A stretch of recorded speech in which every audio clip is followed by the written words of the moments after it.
Depuis décembre 2016, le musée Antoine Vivenel a réouvert 3 petites salles qui permettent de présenter d'une manière plus didactique et plus moderne les documents et les vestiges archéologiques du site gallo-romain de Chanlieu.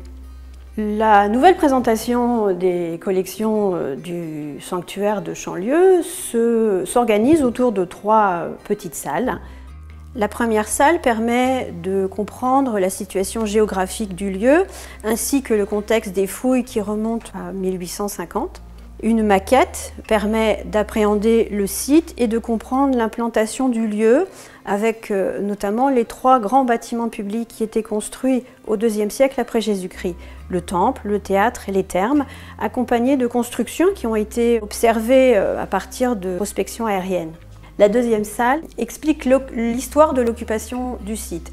Des vestiges archéologiques ont été découverts remontant à l'époque gauloise, au 1er siècle avant Jésus-Christ. Après la conquête, le premier temple en pierre est construit et il en subsiste aujourd'hui des fragments provenant du décor architectural et des peintures qui ornaient la salle centrale de ce temple. La troisième salle est, elle, consacrée au temple du IIe siècle après Jésus-Christ. Le deuxième temple est reconstruit sur l'emplacement du premier. Il est beaucoup plus imposant, plus grand, et son décor, d'une très grande qualité, présente un programme de divinités et de monstres mêlés, dont l'iconographie n'est pas toujours très facile à identifier.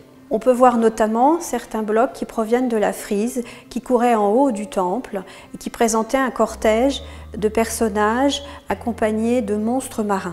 Un des blocs les plus émouvants est sans doute celui représentant une bacchante dansante de dos et qui devait accompagner le cortège du dieu Bacchus.